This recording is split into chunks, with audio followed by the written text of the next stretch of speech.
Lord said, "Because the cry of Sodom and Gomorrah is great, and because their sin is very grievous, I will go down now and see whether they have done altogether according to the cry of it which is come unto me. And if not, I will know." And the men turned their faces from thence and went toward Sodom. But Abraham stood yet before the Lord. And Abraham drew near and said, "Wilt thou also destroy the righteous with the wicked? Peradventure there be 50 righteous within the city. Wilt thou also destroy and not spare the place for the 50 righteous that are therein?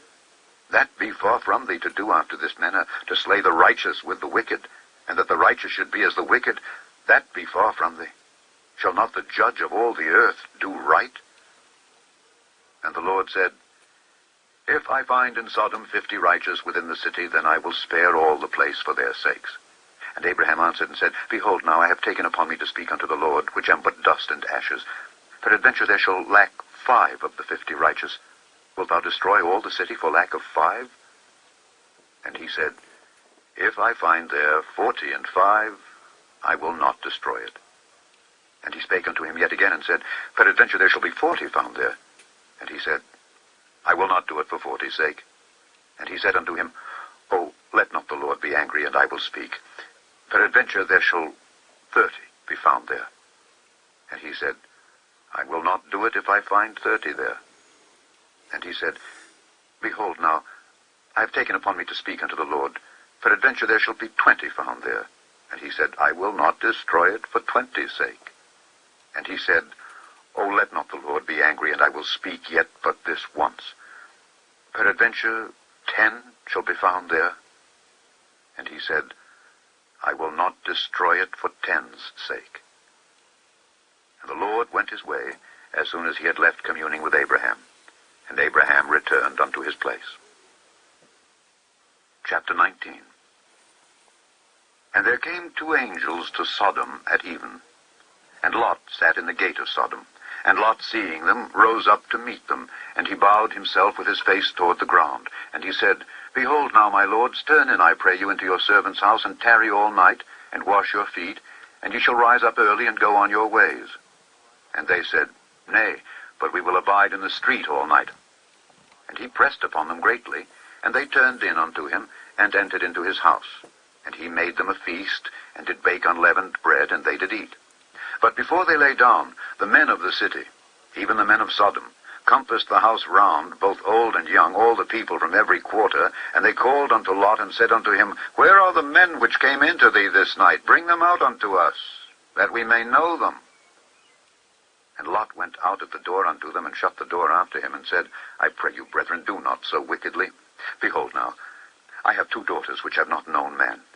Let me, I pray you, bring them out unto you, and do ye to them as is good in your eyes. Only unto these men do nothing. For therefore came they under the shadow of my roof." And they said, "Stand back." And they said again, "This one fellow came in to sojourn, and he will needs be a judge. Now will we deal worse with thee than with them." And they pressed sore upon the man, even Lot, and came near to break the door. But the men put forth their hand, and pulled Lot into the house to them, and shut to the door. And they smote the men that were at the door of the house with blindness, both small and great, so that they wearied themselves to find the door. And the men said unto Lot, "Hast thou here any besides? Son-in-law, and thy sons, and thy daughters, and whatsoever thou hast in the city, bring them out of this place. For we will destroy this place, because the cry of them is waxen great before the face of the Lord, and the Lord hath sent us to destroy it." And Lot went out and spake unto his sons-in-law, which married his daughters, and said, "Up, get you out of this place, for the Lord will destroy this city." But he seemed as one that mocked unto his sons-in-law. And when the morning arose, then the angels hastened Lot, saying, "Arise, take thy wife and thy 2 daughters which are here, lest thou be consumed in the iniquity of the city." And while he lingered, the men laid hold upon his hand, and upon the hand of his wife, and upon the hand of his 2 daughters, the Lord being merciful unto him, and they brought him forth, and set him without the city. And it came to pass, when they had brought them forth abroad, that he said, "Escape for thy life, look not behind thee, neither stay thou in all the plain. Escape to the mountain, lest thou be consumed." And Lot said unto them, "O, not so, my lord. Behold, now thy servant hath found grace in thy sight, and thou hast magnified thy mercy, which thou hast showed unto me in saving my life. And I cannot escape to the mountain, lest some evil take me, and I die. Behold now, this city is near to flee unto, and it is a little one. Oh, let me escape thither. Is it not a little one? And my soul shall live. And he said unto him, See, I have accepted thee concerning this thing also, that I will not overthrow this city, for the which thou hast spoken. Haste thee, escape thither, for I cannot do anything till thou be come thither. Therefore the name of the city was called Zoar. The sun was risen upon the earth when Lot entered into Zoar. Then the Lord rained upon Sodom and upon Gomorrah brimstone and fire from the Lord out of heaven, and he overthrew those cities, and all the plain, and all the inhabitants of the cities, and that which grew upon the ground.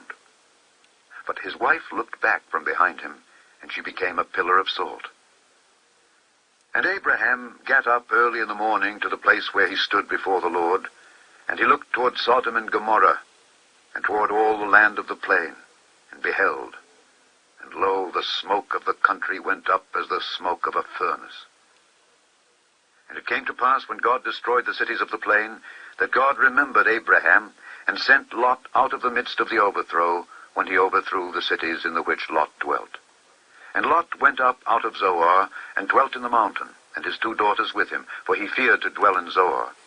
And he dwelt in a cave, he and his 2 daughters. And the first... Sodom and Gomorrah. You may order a copy of this program through ArkDiscovery.com. See ArkDiscovery.com to become a direct seller of this DVD.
Sodom and Gomorrah.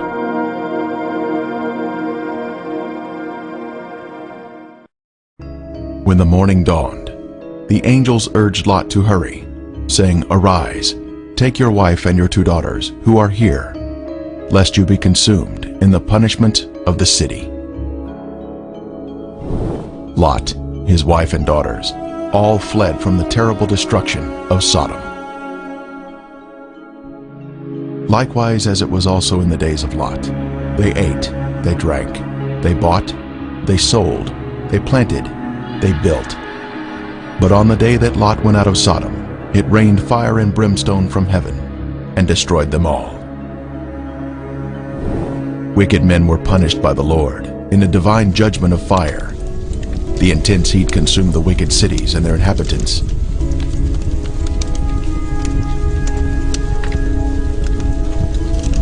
But Lot's wife looked back toward her beloved Sodom, violating the angel's command, and was thus turned into a pillar of salt.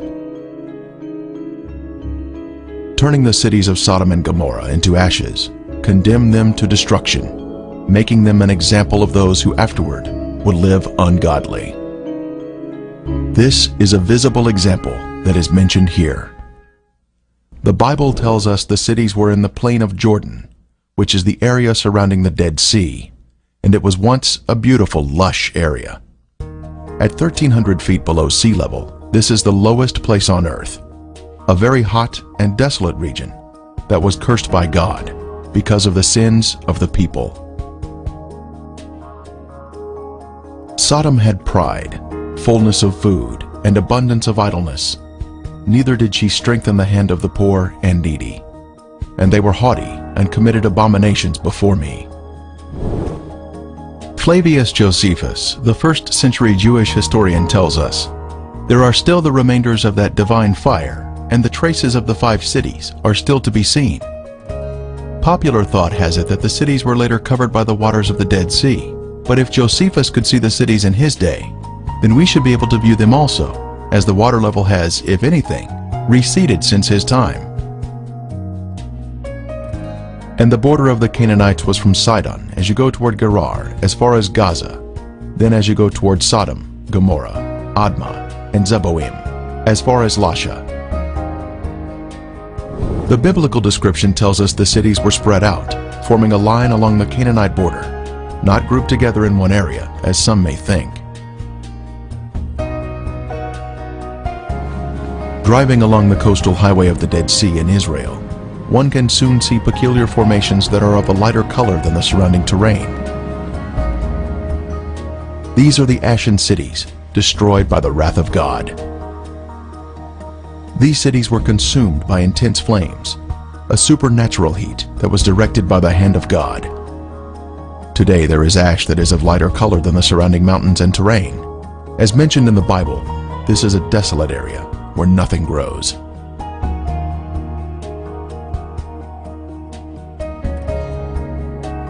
Inspecting the formations closely, one can see structures containing man-made elements, such as 90-degree angles. Even though the buildings were consumed by the fire, the remaining ash in these cities is comprised of a heavier material due to the inclusion of brimstone or sulfur, and still retains some of the original shapes of man-made structures. This stunning structure stands out as a singular formation with 4 sides, surrounded by a deep moat.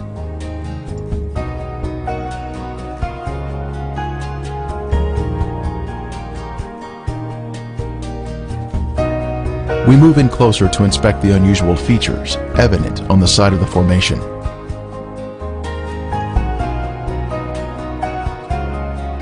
On the side of the structure, this swirling pattern is different from any type of sedimentary rock or soil that would normally contain horizontal, even layers.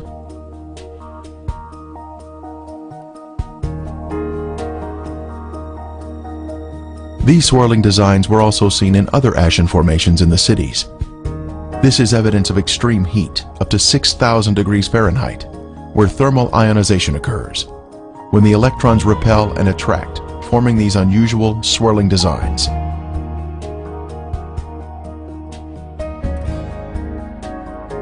In Lot's day, this area was a swirling cauldron of death and destruction, rained down from the Lord in heaven.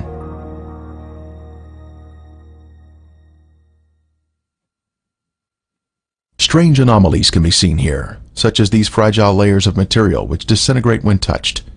The limestone buildings in the cities of Sodom and Gomorrah were totally transformed into ash by the consuming fire of the Lord. Evidence of this destruction is revealed in the white gypsum anomalies in the area, including unusual shapes of chalk-like material, which is not found in other parts of the country.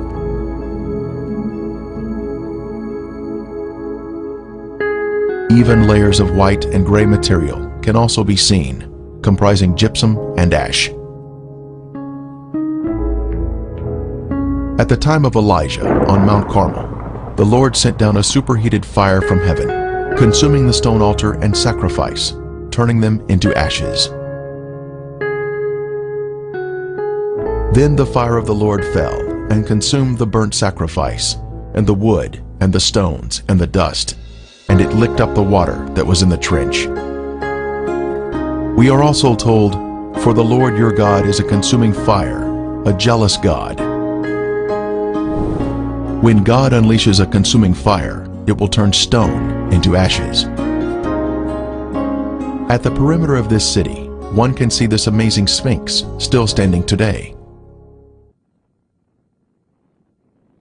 It was a pagan symbol positioned at the edge of town and was thought to protect the inhabitants from harm. The Sphinx stands alone as a singular structure with a defined shape. This particular Sphinx has an obvious demarcation between its base and the soil below it, another sign of a man-made structure placed on top of the soil. Later, we will see another Sphinx.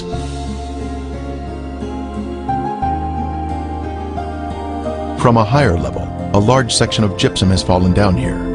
It clearly exhibits the alternating layers of white ash that is calcium sulfate, gray ash that is calcium carbonate.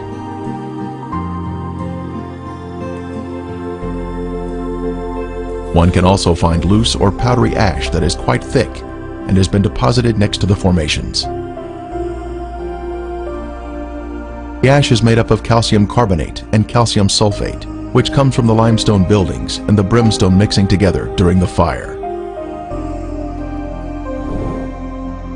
In the formations themselves, some material can be gently raked off the surface with the slightest touch.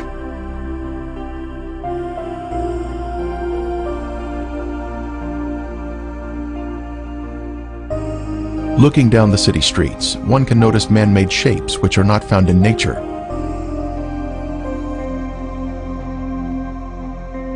Here we see a building with square sides or 90-degree angles.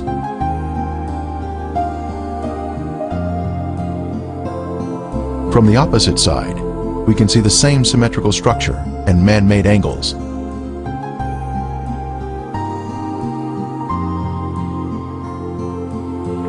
We can see the remains of walls that extended outward at 90-degree angles from the main structure.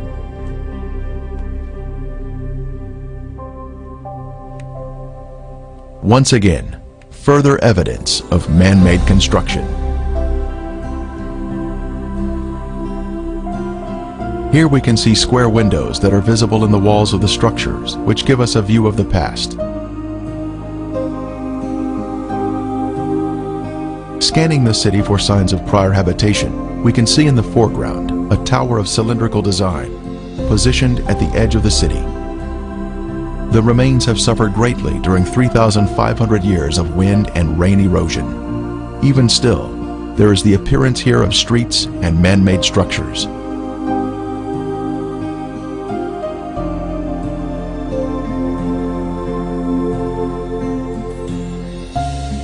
Here in the foreground, we have a conical shape, resting on a raised area.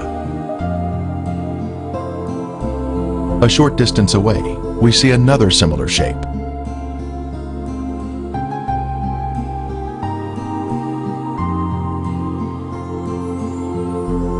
As we pan across the city, we can see in the distance an arched doorway that exhibits a symmetrical shape, even to this day. The whole land is brimstone, salt and burning.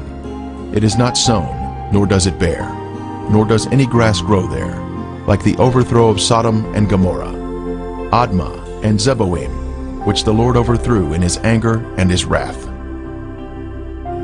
More anomalies are found in the cities. In this case, we have a large hardened clump of material that we broke open, revealing layers of previously heated material, including gypsum crystals, created by the combination of limestone and sulfur. From the intense heat, various objects were melted in the cities. Here we have some material that was boiling on top, while the remainder of the substance pooled at the bottom, creating a solid base. A very unusual find here, but just another strange anomaly not found in other areas of the country.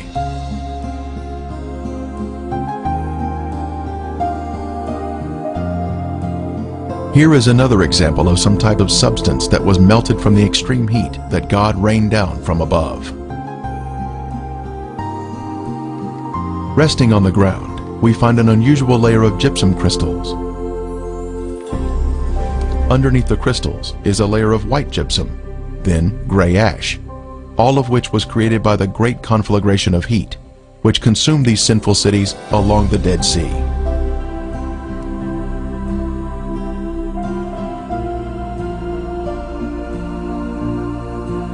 Once again we find more gypsum, this time in a circular formation of crystals, all radiating outward.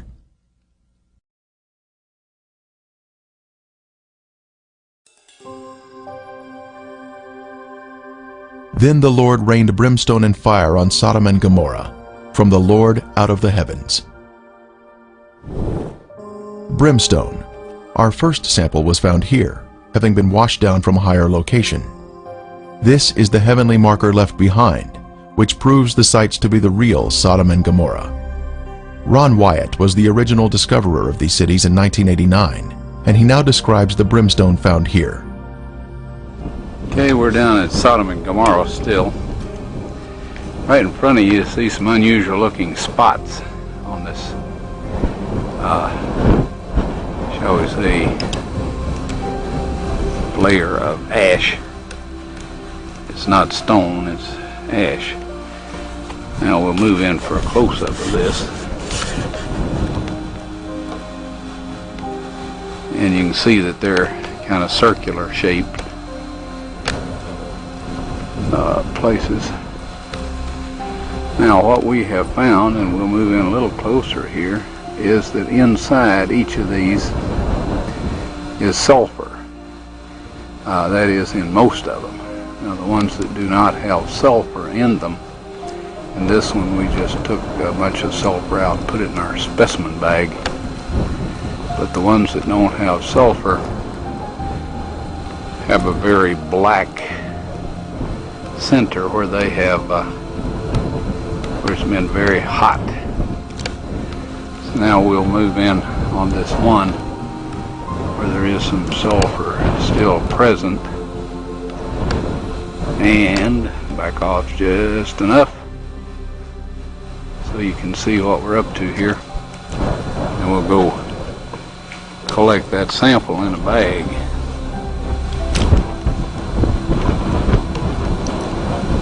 Before I started using this knife, it was very, very sharp.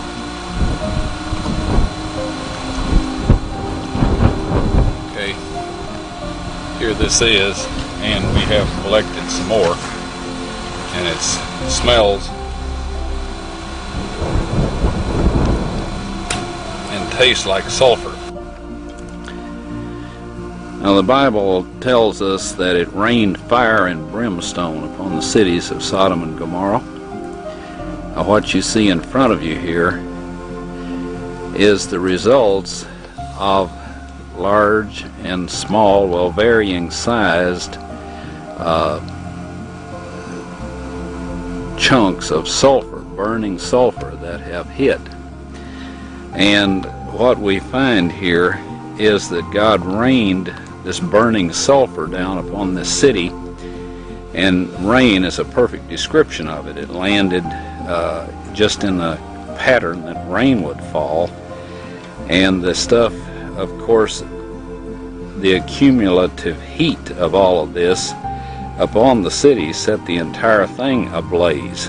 The flashpoint of every material there, metal, stone, of course the people, and everything burned, and this sulfur continued to burn, and it vitrified the material around it after it had burned it all up, sealed itself off from the oxygen, and then of course smothered itself out. And in each of these little crystalline capsules here is a varying size chunk of sulfur, and there are millions of these in these ashes that we have here. Now some of them we have cracked open so you can see the sulfur inside, and others we have left intact, but there are millions of these here. So this shows that God indeed rained fire and brimstone upon these cities. And if you look in your dictionary, under brimstone, you'll find that it is sulfur. A piece of the brimstone from the cities was lit at night, and soon there was a beautiful blue flame produced by the burning sulfur. A very strong aroma of sulfur filled the air, and was overpowering if one directly breathed the fumes.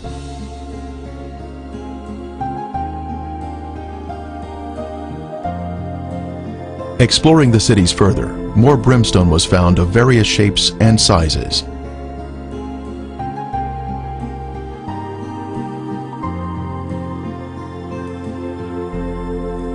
Several samples had been washed down to areas below and were added to our growing collection.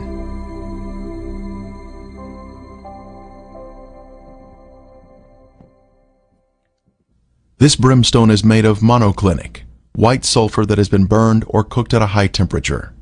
It is quite different from natural sulfur that is formed in geothermal areas. Samples were taken to a lab for analysis.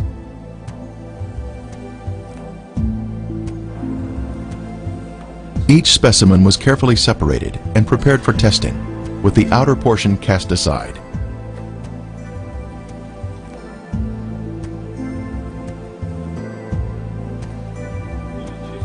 Next, the samples were dried and placed in a rock crusher. Then they were pressed onto a disc. Then they were loaded into a machine for the semi-quantitative X-ray analysis.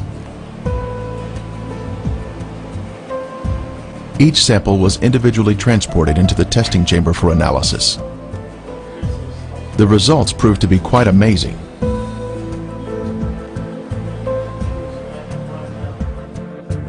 As the samples were found to be 98% pure sulfur, unlike any other sulfur found on Earth. This pure, cooked sulfur is the heavenly marker that was left behind to show the world that the Lord, without a doubt, destroyed these sinful cities at His command.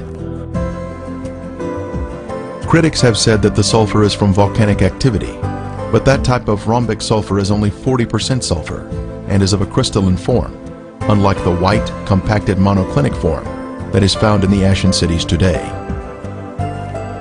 Here is a round piece of brimstone embedded in a section of ash.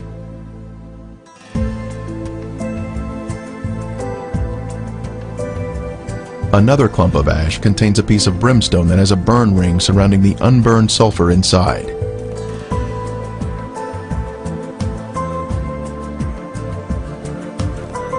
This mound of material has a lid that easily comes off, revealing the round nugget of brimstone inside.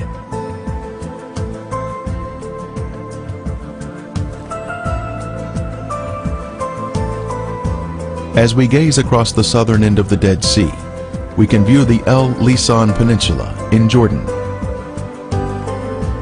Apparently the city of Gomorrah extended over to this peninsula in the days of Lot. One can find the same white formations in this area. Ashen formations are seen, including walls extending out at 90-degree angles. We can also see clumps of gypsum scattered on the ground, like this one here. Brimstone is also found in this area.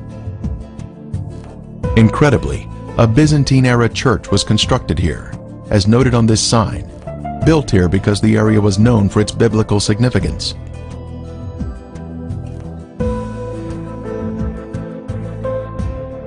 Back over at Gomorrah proper, we can see white, ashen worship structures built atop an acropolis or high place. Both a sphinx and ziggurat are seen here, side by side, much like what we see in Egypt at Giza, with the Sphinx and the pyramids built in close proximity to each other.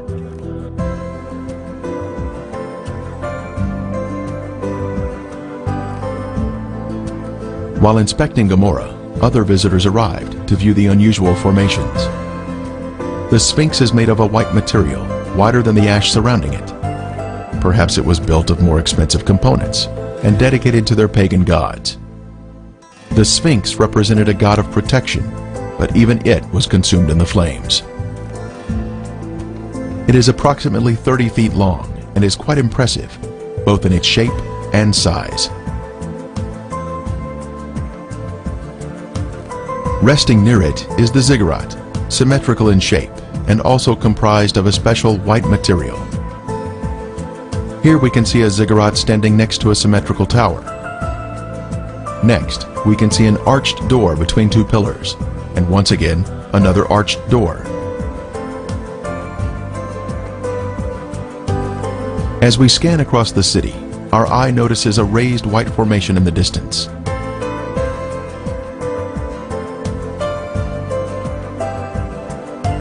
As we near the formation, we can see it is in the shape of a ziggurat. It turns out there are actually two ziggurats on this raised acropolis.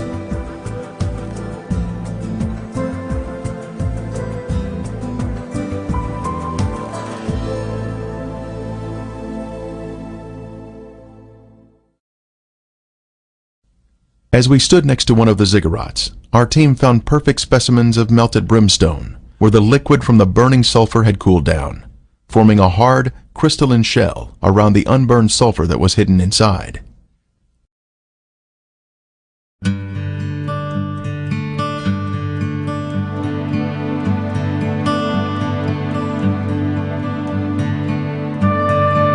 On the outside of the ziggurat, we spotted a piece of brimstone fused into the side of the formation. Using a knife, it was opened, revealing the pure brimstone inside.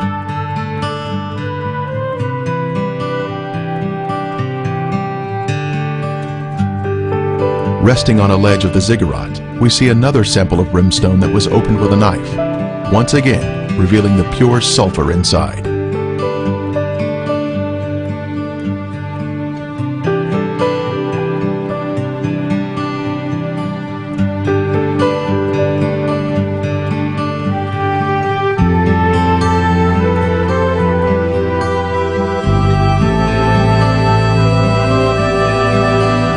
The most impressive evidence was this cremated bone fragment that was left behind from some lost soul of Gomorrah.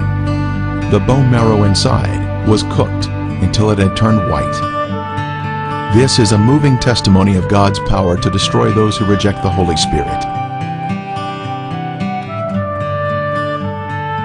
Are we in the will of God, allowing the Holy Spirit to guide us into obedience? Or are we part of the rebellious and lost? There is a future event mentioned in Revelation, but the cowardly, unbelieving, abominable, murderers, sexually immoral, sorcerers, idolaters, and all liars shall have their part in the lake which burns with fire and brimstone, which is the second death. The day is coming, burning like an oven, and all the proud, yes, all who do wickedly, will be stubble. And the day which is coming shall burn them up. The surface of the earth will be as a lake of fire, with all unrepentant sinners being consumed by fire and brimstone, just as Sodom and Gomorrah were destroyed. Friend, there is only one way to escape the punishing flames of the second death, and that is through Jesus Christ. Won't you ask Him to take over your life today?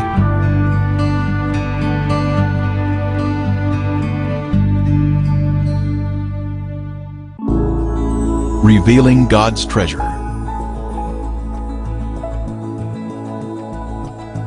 You may order a copy of this program through arcdiscovery.com. See arcdiscovery.com to become a direct